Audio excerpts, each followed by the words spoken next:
오늘부터 일주간은 하나님의 역사에 대해서 우리가 공부를 할 것입니다. 특별히 오늘 시간은 하나님의 역사, 하나님의 사람들에 대해서 말씀을 전하겠습니다. 그리고 내일은 교회의 두 구조, 하나님께서 이 세상을 경영하시는데 이 두 구조를 가지고 역사를 하십니다. 우리가 소위 말하는 소달리티, 모달리티, 교회 구조와 또 성교의 구조가 있죠. 그리고 마지막으로 우리 순복음의 어떤 태동과 역사에 대해서 우리가 말씀을 나눌 것입니다. 하나님께서 이 세상을 다스리시고 경영하시는 법이 있습니다. 두 가지 방법을 통해서 하나님께서는 태초부터 지금까지 이 세계 역사를 운영하고 계십니다. 첫 번째는 하나님의 사람들을 통해서, 또한 하나님의 공동체를 통해서 역사를 하십니다. 수많은 하나님의 사람들이 주님의 도구가 되어서 또 주님의 이 세계를 경영하시는 방편으로서 사용되었습니다.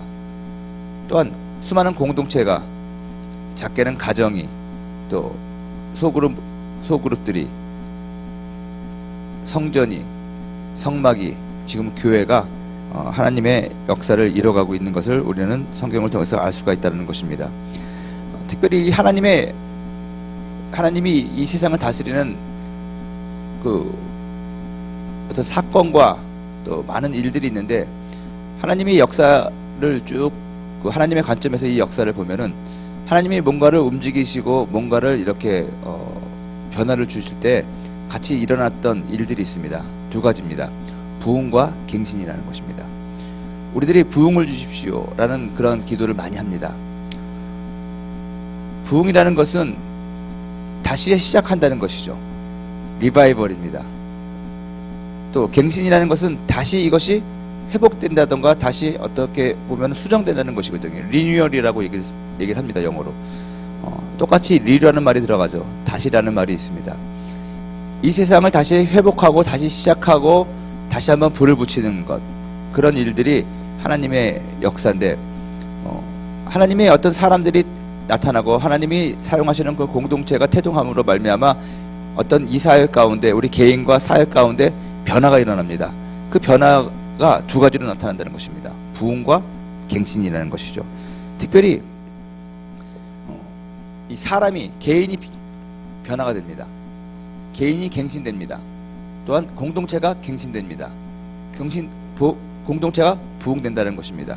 하나님의 역사가 움직이는 것을 보면은 여러분들 중에 한 사람의 변화가 있다는 것입니다. 그리고 그 변화가 옆에 사람에게 영향을 끼칩니다. 그러면서 그 공동체가 변화된다는 것입니다. 이것이 부흥입니다. 개인이 변하고 그가 속한 가정이 변하고 그가 속한 사회와 지역이 변하고 그것이 넘쳐 흘러서 모든 열방과 방언까지 영향을 주는 것입니다. 공동체가 변합니다. 어떤 한 조직이 개혁이 된다는 것입니다. 이 공동체 안에서 어떠한 패러다임의 변화가 일어난다는 것입니다. 사람들이 모이기 시작한다는 것입니다. 그 공동체 안에서 일어나는 그런 영향력이 다른 세상으로 흘러가게 된다는 것입니다. 이것이 갱신입니다. 여태까지 익숙했던 것들을 우리가 새롭게 생각하게 된다는 것입니다. 그것이 갱신의 시작입니다. 우리가 늘 듣던 말씀이 새롭게 들리기 시작한다는 것입니다. 늘 보던 것들이 새롭게 보이기 시작한다는 것입니다. 이것이 갱신의 시작이라는 것입니다. 이 부흥과 갱신은 여러분들이 잘 기억을 하고 있어야 됩니다. 여러분들 개인 자체가 하나님의 말씀 가운데서 우리가 양육되어지고 살다가 우리에게 익숙했던 것들, 뻔한 것들이 다시 한번 새롭게 다가오게 됩니다. 다시 한번 깨닫게 됩니다. 사물을 다시 한번 새롭게 보고 인식하고 이해하게 됩니다. 그것이 다른 사람에게 퍼져가면서 어떤 선한 결과물을 낸다는 것입니다. 갱신의 결과물이 부흥이거든요. 그래서 사람들이 모이고 또 어떤 거기서 기적과 역사가 일어나는 것이고 그렇습니다. 그 과정 가운데 또 동반되는 것이 뭐냐면은 갈등입니다. 엔진이 새롭게 가동이 되려면 갈등이 있습니다. 이 갈등을 통해서 우리들이 더욱더 성장하는 것이죠. 하나님의 사람들을 보면은 아담이 있었습니다. 아담이 처음에 지음받은 다음 타락하죠. 그리고 하와와의 갈등이 있습니다. 아들과의 갈등이 있습니다. 가인과 아벨의 갈등이 있었습니다. 그리고 새롭게 시작된 것이 셋입니다. 노아가 그랬습니다. 방주를 지으라는 하나님의 말씀 이후에 노아의 가정에 갈등이 있었습니다. 그리고 다시 시작한 것입니다. 아들들이 나눠졌다는 것입니다. 그러면서 새롭게 민족이 창궐하게 되는 것입니다. 셈과 야벳, 함과 야벳을 통해서 이 인류가 이 세상에 퍼지게 되는 것이죠. 아브라함이 그랬습니다. 하나님의 부르심을 받고 갈대아 우르를 떠났지만 그는 애굽에서 갈등을 또 갔습니다. 롯의 목자와 아브라함의 목자가 다투게 되는 것이죠. 사레와 이스마엘이죠. 뭐죠? 하갈와의 갈등이 있는 것이죠. 그러면서 갱신되는 것입니다. 그리고 그는 결국 이삭을 바치게 되면서 천하 만민을 이루게 되는 것이죠. 순종의 사람이 되는 것이죠. 야곱이 그랬습니다. 또 다윗이 그랬습니다. 수많은 선지자들과 수많은 제자들이 하나님의 사람으로 선택을 받고 하나님의 역사를 운행하시는 그 선도주자에 섰으면서 그들이 갱신됩니다. 그들이 갱신된 것이 부흥으로 그 지역사회로 흘러가는 그런 생명이 되는 것을 우리는 볼 수가 있다는 것입니다. 오늘날도 수많은 주의 종들이 또 평신도들이 하나님의 사람으로서 이 세상을 변화시키고 이 세상을 운행하시는 하나님의 도구가 되어서 사용하고 있다는 것입니다. 어느 한 사회를 보면 그 사회의 어떤 부흥의 모습을 봅니다. 그 변화의 모습을 봅니다. 첫 번째 수반되는 것이 어떤 변화입니까? 영적 변화입니다. 영적 각성 운동이 일어납니다. 그 다음에 사회운동이 일어납니다. 이 사회운동은 반드시 영적 각성으로부터 시작이 됩니다. 어떤 한 개인이 하나님의 말씀의 변함을 받고 이 영혼이 변하는 것입니다. 속사람이 변하는 것입니다. 그의 영향력이 그가 속한 공동체에 흘러가면서 그 사회를 변화시켜주기 시작한다는 것입니다. 이것을 오늘날 우리들에게 적용시키면 우리 교회 안에서의 영적인 부흥이 필요합니다. 영적인 대각성이 필요합니다. 영적인 갱신이 필요한다는 것입니다. 그런데 이런 영적인 갱신과 각성과 부흥이 교회 안에서만 존재하면 안 됩니다. 이것이 사회로 흘러가야 된다는 것입니다. 여러분들이 속한 이 기독교 공동체 안에서 변화와 어떤 회복이 있어서 우리들만 좋은 것이 아니라 이것이 여러분들이 속한 가정에서, 여러분들이 속한 캠퍼스에서, 직장에서, 지역사회에서 영향력을 주게 된다는 것입니다. 한 사람의 변화가 그 주변부를 변화시키는 것입니다. 이것이 부흥입니다. 그러기 위해서는 여러분들의 마음 가운데 새로운 인식이 있어야 됩니다. 그것이 갱신의 시작이라는 것이죠. 우리는 늘 말씀 가운데 삽니다. 말씀을 듣습니다. 하지만 늘 똑같은 말씀을 통해서 똑같은 은혜를 받습니다. 그러다 보니까 여러분들 마음 가운데 어떤 자극이라든가 도전이 없다는 것입니다.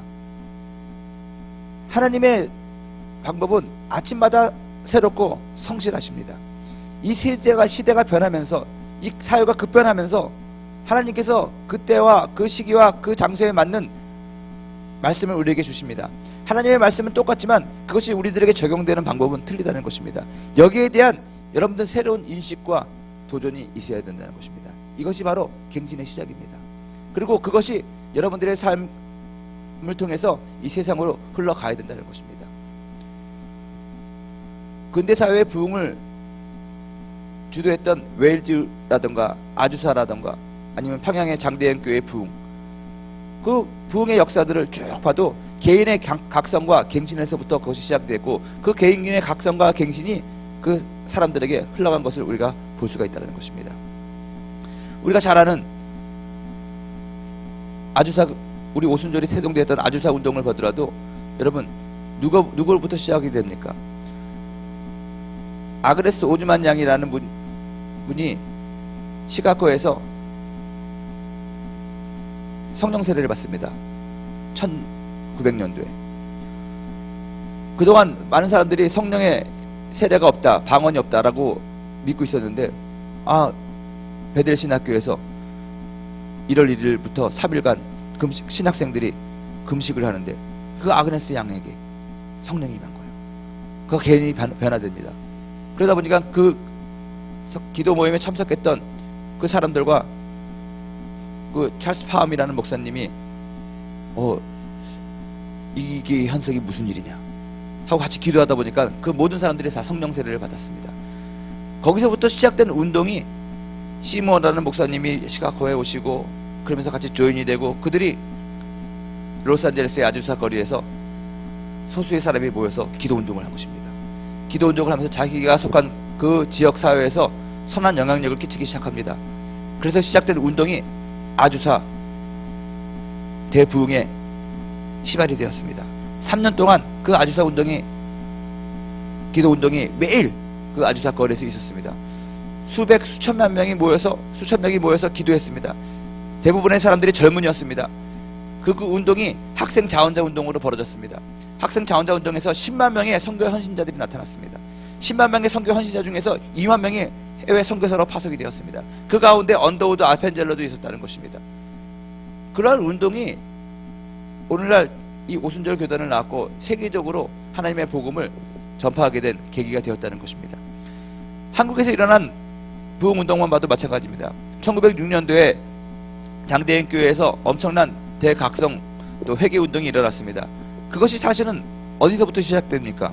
원산에서 한국 선교사들 몇 명이서, 한국 선교사가 아니죠, 한국에 와서 사역하고 있는 선교사님들이 원산에서 수련회를 가졌습니다. 그 중에서 하디 목사님이라는 분이, 감리교 목사님이 자신의 죄를 고백했습니다. 말씀을 읽다가 이 조선 사람들보다 내가 먼저 회개하고 내가 먼저 변화되어야 되는구나. 자신의 죄를 회개했습니다. 그리고 나서 그 선교사 모임이 회개 모임이 되었습니다. 그 영향력이 평양 장대한 교회에서 일어났던 사경에서 일어났다는 것입니다. 기수원주 목사님 유명한 간증이 있지 않습니까? 내가 그때는 장로님이셨는데 내가 도둑질을 했습니다.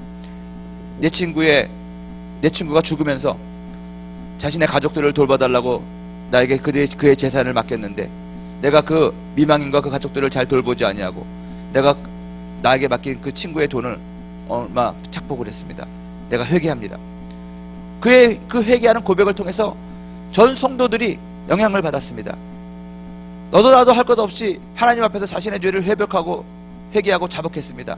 그 회개 운동이 평양 장대영 교회를 통해서 전국에 퍼져나가게 된 것입니다. 이것이 우리 한국 선교, 한국 부흥의 운동의 시작이었습니다. 그리고 그 장대현 교회 회개 운동은 이기풍 선교사를 제주도에 파송하는 헌신으로 나타나는 것이죠. 잘 보십시오, 여러분. 개인의 변화와 갱신이 지역 사회를 변화시키거든요. 그것이 부흥 운동이 되잖아요. 부흥 운동이 되면서 반드시 동반되는 것이 뭔지 아십니까? 선교사가 파송이 되는 거예요. 사람이 헌신되는 거예요. 모든 기도 운동을 보면 그런 역사가 있었습니다. 웨일즈 운동에서도 일어난 것이 감리교 운동이고, 감리교 운동에서 일어난 것이 선교사의 파송이었다는 것입니다. 여러분, 하나님의 역사는 이렇습니다. 지금 앉아 계시는 여러분들이 오늘 이 시간에 정말 변화받고 다시 한번 성경을 보는 눈이 띄어지며 자신의 인생을 보는 눈이 새로워지며 이 세상을 보는 눈이 바뀌어짐으로 말미암아 여러분들 안에서 새로운 영적 갱신이 일어난다는 것입니다. 그러한 영적 갱신이 여러분들의 속해 있는 공동체에 흘러가게 되는 것이고, 그것이 속에서 이 지역이 부흥이 된다는 것입니다. 이 부흥 이후에 어떤 일이 벌어져야 되냐? 여러분들의 헌신이 있어야 된다는 것입니다. 선교사로 나가는 것입니다. 복음을 들고 또 다른 세계를 향해서 내가 경험한 이 부흥과 내가 경험한 이 갱신의 능력을 전하는 것입니다. 이것이 하나님의 역사입니다. 저는 오늘 여기 앉아 계신 우리 청년들이 이 하나님의 21세기를 다시 한번 경영하시는 그 역사의 운동에 초청되어지기를 주님의 이름으로 축원드립니다.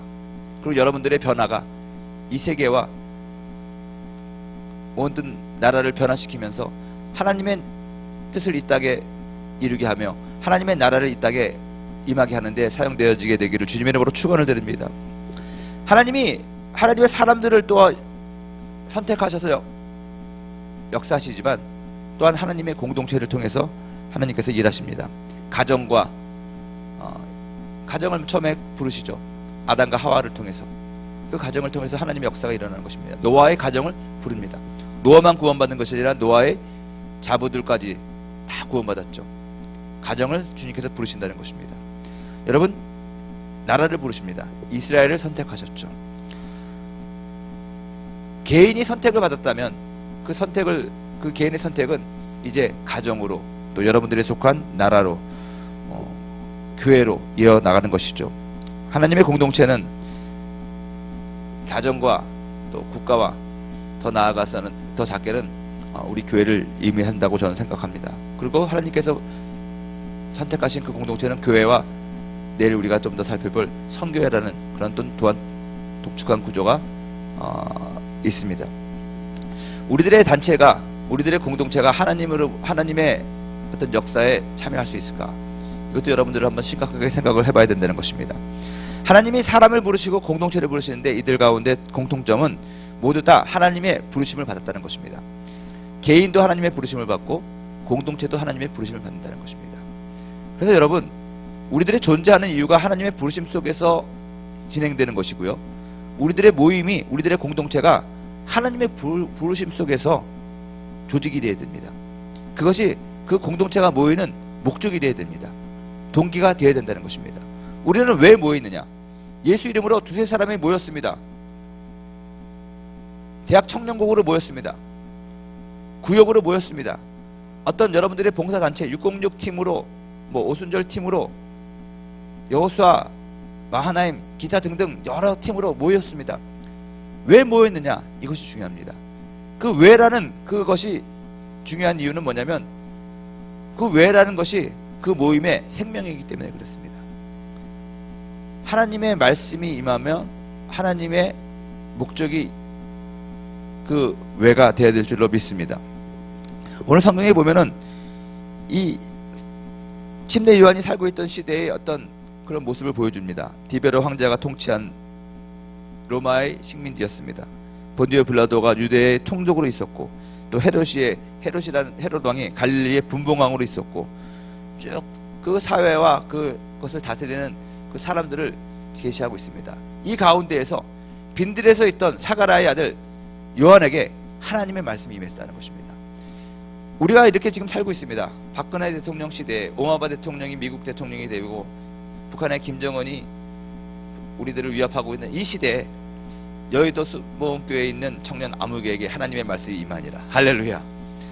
여러분, 개인에게 하나님의 말씀이 이렇게 임해야 됩니다. 이것이 여러분들의 살아가고 있는 존재의 이유가 되어야 됩니다. 말씀을 받으셔야 돼요, 여러분들.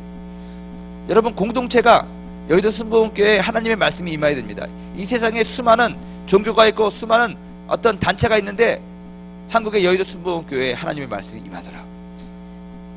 이런 역사가 있어야 된다는 것입니다. 하나님이 선택한 사람들 공동체는 동일하게 하나님의 말씀이 임하니라 라는 것으로부터 시작이 되었습니다. 자신의 타작 마당에서 타작을 치던 기드온에게 하나님의 말씀이 임하였습니다. 빈들에서 양을 치던 다윗에게 하나님의 말씀이 임했다는 것입니다. 광야에서 양을 치던 모세에게 타지 않는 떨기나무 가운데에서, 떨기나무 불꽃 가운데에서 하나님의 말씀이 모세에게 임한 것입니다. 철무르던 어린아이 요셉에게 꿈을 통해서 하나님의 말씀이 임한 것입니다. 여러분, 여러분들에게 하나님의 말씀이 임하기를 바랍니다. 오순절 마가의 다락방에 모여있던 120문도에게 하나님의 성령과 하나님의 말씀이 임했습니다.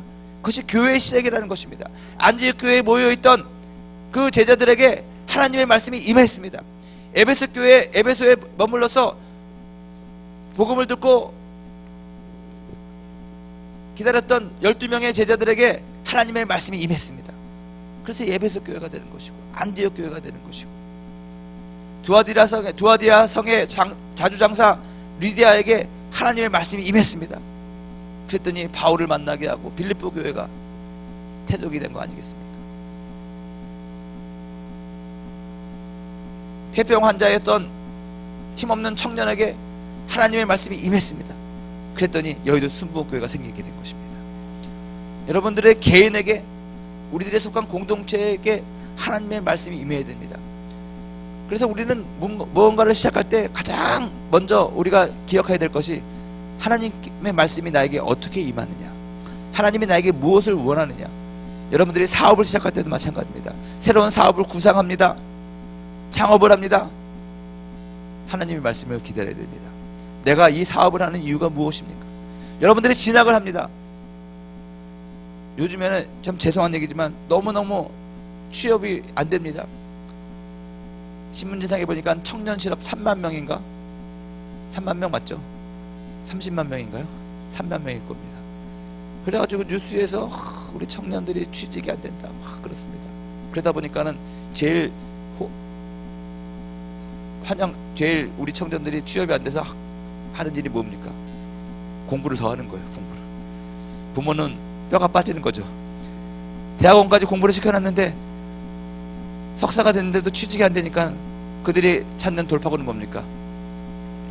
결혼을, 자매님 같은 경우는 결혼도 하고, 결혼하는 동시에 어떤 자매님은 나는 이제 전업주부가 직업입니다. 그래서 나는 일을 안 합니다. 뭐 그런 사람도 있겠지만 또 공부를 해야 된다고. 한국에서 공부가 더 이상 안 되니까 이제 유학을 가겠습니다. 공부하는 것이 나쁜 것이 아닙니다. 좋은 것입니다. 우리는 사실 평생을 공부하고 살아야 됩니다. 근데 그 공부하려는 목적이, 그 왜가 취직이 안 되고 시집장가가 안 되고 앞으로 자기가 무엇을 해야 될지 모르니까 에이 공부나 또 해보자. 이거는 올바른 동기부여가 아니라고 저는 생각합니다. 여러분들에게 분명하게 공부할 목적이 생기면 공부를 해야 됩니다. 저는 40살이 돼서 공부를 했습니다. 공부를 해야 되니까 아이가 새 짓고 40살이 돼도 유학을 가고 공부를 하는 것입니다. 목적이 분명했습니다. 근데 지금 우리들은 마땅히 할 것이 없으니까요 공부는 하죠. 이게 아니라는 것입니다. 할 게 없으니까 이거나 하죠. 교회에서 봉사나 하죠. 이게 아니라는 것입니다. 분명하게 여러분들의 하나님의 말씀을 귀를 기울이고 들어야 되는 것입니다. 빈들에 있던 사가랴의 아들 요한에게 하나님의 말씀이 임하니라. 이러한 역사가 오늘날 저와 여러분에게도 임하기를 주님의 이름으로 축원드립니다. 여러분들의 사업에, 여러분들의 직장에, 여러분들의 가정에, 여러분들이 속한 공동체에 하나님의 말씀이 임하기를 주님의 이름으로 축원을 드립니다. 이렇게 시작된 하나님의 말씀은요, 구약시대에는 구심적이었습니다. 이스라엘을 통해서 하나님의 역사가 진행이 되었습니다. 그래서 많은 사람들이 이스라엘 공동체 안으로 들어와서 하나님을 만나고 하나님의 역사 속으로 참여가 되었습니다. 구심적이죠. 구원받기 위해서는 이스라엘이라는 공동체 안으로 들어와야만 했습니다. 할례 받지 아니한 사람들은 구원이 없었습니다. 그래서 할례를 받고 이스라엘 공동체 일원이 되어야만 했다는 것입니다. 성전에서 하나님께 예배를 드려야만 했습니다. 근데 신약의 이 하나님의 역사는 좀 그 모습이 반대가 됩니다. 구심적이 아니라 원심적이 되는 것입니다. 예전에 구약에서는 나에게 와서 구원받아라 했다면 이제 신약에서는 가라는 것입니다. 이스라엘이 가는 것입니다. 하나님의 사람들이 저 세상으로 가는 것입니다. 오라는 것이 아니라 이제는 보내는 것이 하나님의 역사의 방법이라는 것입니다. 그래서 여러분들은 이제는 정말로 적극성을 가지고 이 하나님이 우리들에게 주신 세상으로 뛰어나가야 된다는 것입니다.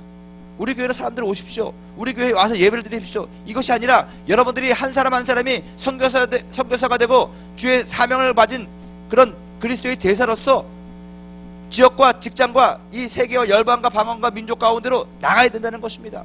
복음을 두고 나가야 된다는 것입니다. 근데 여기서 단서가 있습니다. 지금 우리가 이렇게 살아가고 있는 세상은 사탄이가 정말로 오랫동안 지배를 하면서 우리들의 생각을 너무너무 세상적으로 세속적으로 만들어놨습니다. 가치관의 싸움이라고 그랬잖아요. 근데 우리들의 가치관을 너무너무 세상적인 가치관이 당연하게끔 만들어놨다는 것입니다. 세상에서 주는 힘이 셉니다, 여러분. 그래서 잘못하면은 여러분들이 큰 뜻을 품고 세상에 도전해서 나갔는데 세상에 먹힐 수도 있다는 것입니다. 바다에서 수영을 하기 위해서는요, 수영장에서 수영하는 것보다 몇 배의 체력이 필요하답니다. 그러더라고요. 왜냐하면 이 파도와 맞서서 싸워야 되기 때문에 그렇습니다. 수영장에서 50m 가는 사람은 바다에서는 50m 못 간다는 것입니다. 왜냐하면 저항이 너무 거세다는 것입니다. 그것을 뚫고 갈 수 있는 여러분들의 근력과 체력이 더 있어야 된다는 것입니다. 기술이 있어야 된다는 것입니다. 물살을 타는 법을 여러분들이 배워야 된다는 것입니다.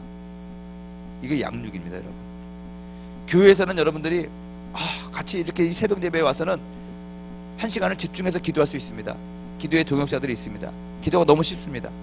근데 여러분 직장 가운데에서 직장에서 기도를 한번 해보십시오. 힘듭니다, 여러분. 예를 들어가지고 나는 오후 1시부터 오후 12시부터 1시까지 하나님 앞에 기도하는 시간을 가겠습니다. 다니엘과 같이. 이제 606도 오고, 그러니 이제는 내가 중보를 해야 되겠습니다. 오늘 우리 606 중보 분과 기도회가 시작이 되는 날인데, 그래서 우리는 교회에 와가지고 기도를 합니다. 1시간, 2시간 성령 충만하게 기도를 해요. 근데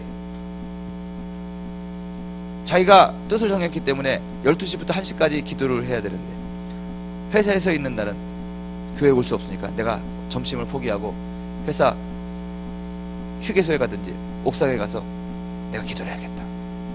안 돼요. 힘든 거예요. 방해가 많은 거예요. 저항이 많은 거예요.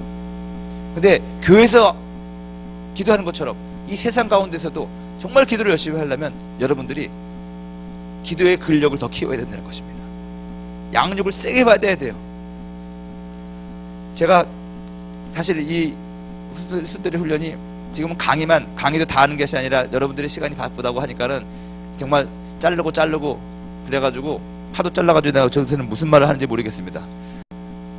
핵심만 전하고 있는데, 사실 여러분 이 훈련을 양육을 받으려면요, 기도를 하셔야 되고 말씀을 더 깊이 여러분들이 성경을 읽으면서 하셔야 되는 것이고, 매 전도하면서 생활 속에서 훈련이 돼서 정말로 3개월을 어떻게 지냈는지 모르게 막 코피 나면서 따라오거든요. 막 스트레스 받으면서 중간에 목사님이 힘들어서 못 해먹겠어요. 그러고 막 하거든요. 그래서 여러분들의 이 삶 가운데 이 영적인 근력이 더 세져야 돼요. 그래야지 세상에 나가서 여러분들이 지지 않습니다. 예를 들어가지고 여러분 직장에서 회식 자리를 갑니다. 저는 그러거든요. 많은 지체들이 저에게 물어봅니다.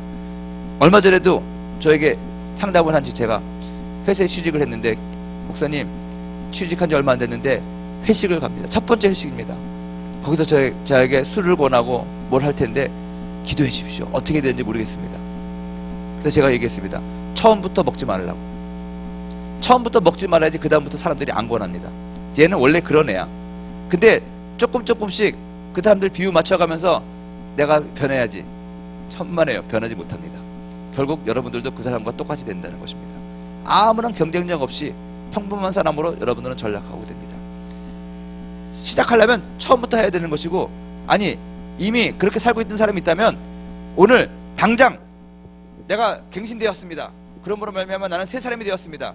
그래서 사람들에게 내일 또 여러분들이 넘어진 한이 있더라도 선포를 하시는 것입니다. 이제부터는 나에게 회식할 때 사이다 줘, 콜라 줘. 나는 이제 술 안 먹어. 그렇다고 해서 날 빼놓지만 난 끝까지 너네들 쫓아갈 거야. 무슨 말인지 이해가 되시죠?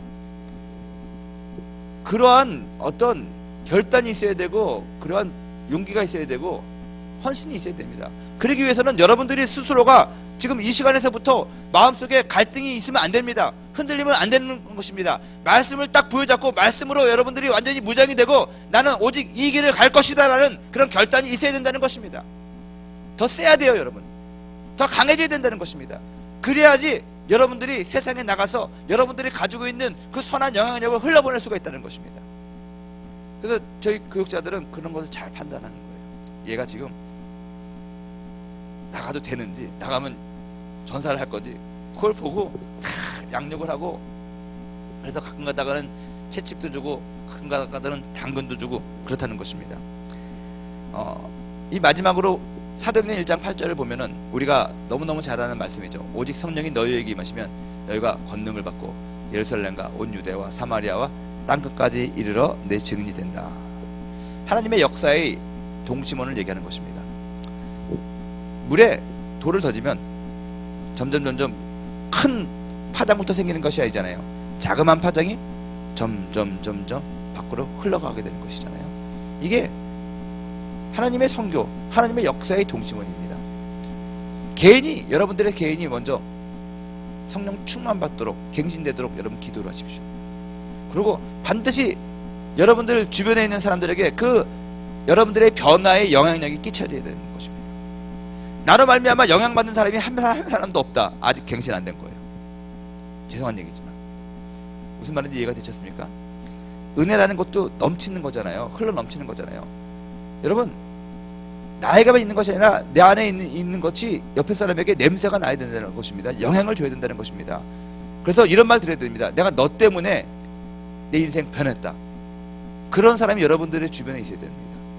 여러분들의 친구들이 야 임마 너 때문에 내가 이상하게 됐다, 그런 말이 들어야 돼요 여러분.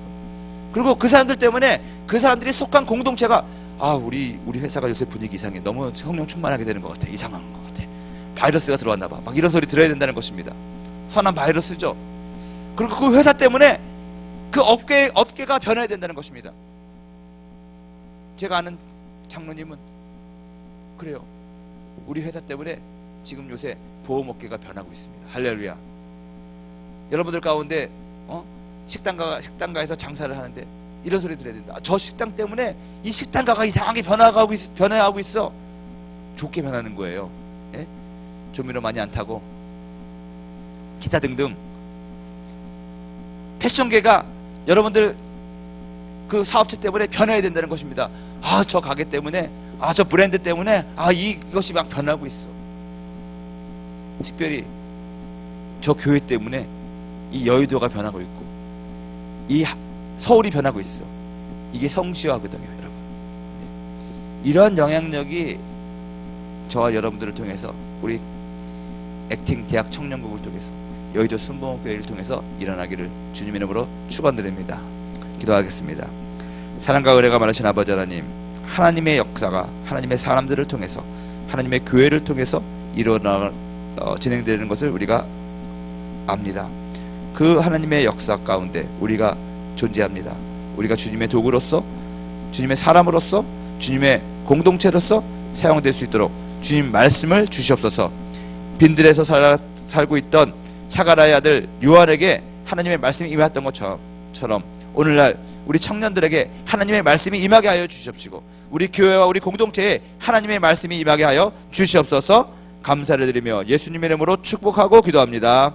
아멘.